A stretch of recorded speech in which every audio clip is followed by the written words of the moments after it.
that wasn't the experience she had anymore, so she decided that she was going to leave Payless at the time, and she was going to start something new. She didn't quite know what that was, but she had a young friend who happened to be 10 years old. It was during the Beanie Baby craze of the 1990s, remember that? And they were shopping for Beanie Babies, and they were always out. They'd go to all the shops, and they were always out. The little girl said to her, "Why don't we just make these?" And so she thought that would be an interesting afternoon project. So they went home, and they started thinking about how it would work. And within that week, this little girl with her had made a whole list of all the animals that they would make and what their names would be and how they would play with them and what they would do to make them come alive. And she saw in that little girl's eyes the spark of what Build-A-Bear is. And that's the genesis of Build-A-Bear. Build-A-Bear since then, we opened our first store in St. Louis, Missouri in 1997 at the end of 97. And we've grown to over 400 stores worldwide in about 16 countries. What's interesting is a hug is translated into every culture, right? Every kid knows what a teddy bear is. So we're the 10th largest retailer for toys as well. Go ahead. We from day one, actually, when we started Build-A-Bear, when Maxine started it with her friend Katie, they started a group called the Cub Advisory Board. And the Cub Advisory Board were made up primarily at the time of employees, kids, and friends and others who were kids that could tell us what they loved about their interaction and what they loved about life and what things that they could do. We had a really strong and still have a strong belief that kids have such power, and if we can unlock their creativity and power, give them the ability to create, we can learn a lot from them. And so we started that way very early on. So we look at kids play on a regular basis. It's a very important part of what we do. And what we saw in the last 10 years is that the 10-year-old girl that we started with has changed dramatically. The demographic is still about the same age for us. Our core demographic is still about an 8 to 10-year-old girl. But their focus on technology and their interaction with technology play and real-world play has really, really blurred the lines of those things. And so to that end, we actually launched a virtual world 2 years ago. We were in planning phases just over 3 years ago to do it. We launched a virtual world called Build-A-Bearville.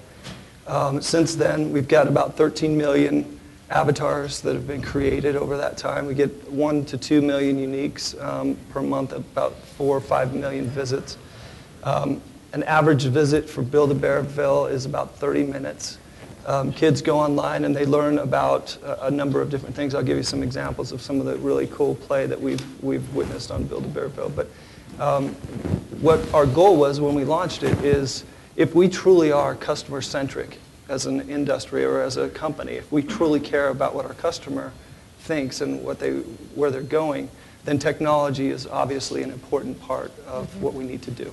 And so we made sure that that was part of our roadmap, and that's why we launched Bearville. If just in the interest of time, is it possible that we could continue to have the rest of the panelists present just briefly? Yep. Thank you, Dave. Next, I'd like to ask if Jim Bauer could give us a little background on Yville. Sure, we need to switch to 4. To 4 is right here. I think I have it. Got it? And I need the sound up on 4 on this thing. Okay. So, Tom. How many of you know of Yville or heard of it? Good. I'm done. Okay. So Yville launched 11 years ago. Yville was designed as an educational site from the start, from scratch, based on the premise that what actually interests and engages humans most is learning. A lot of people don't believe that, except they believe it for themselves. It's sort of interesting. With respect to devices, we are now part of a Dell Mini that has been marketed in the last couple of months in partnership with Walmart. And what you're seeing here is actually the animaticon, the animated icon, which is on the front of this Mini. And in the doing mother focus groups on the design of this device, One of the questions they were asked was, were they interested in having Yville on the site, on the machine? And of course, none of them knew what Yville was, because one interesting thing about Yville is we have 6 million registered users, which is about half of World of Warcraft, by the way. And we've never spent any money on marketing, and we certainly haven't marketed to mothers.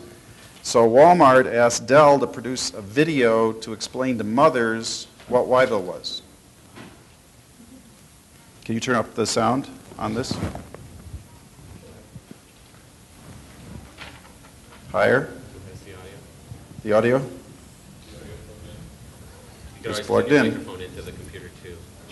Yeah, let me do this. Just a second. Playing smarter and healthier meals. Design rocket. Explore a coral reef. Get exposed to art. Cure diseases. Don't tell Mom I'm learning. Teach us things and having fun. Visit Yville for free anytime on the Dell Mini 10 Nickelodeon Edition. So when we found out that Walmart wanted Dell to make that video with a production company, I thought I would launch a contest in Yville to see if our kids could produce a video to explain to their mothers what Yville was. You can go to YouTube, search Yville and Mom, and you'll come up with many, many of them. Here's one. Sound up.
When the expensive production company saw those videos, they called me on the phone and said, they're pretty good.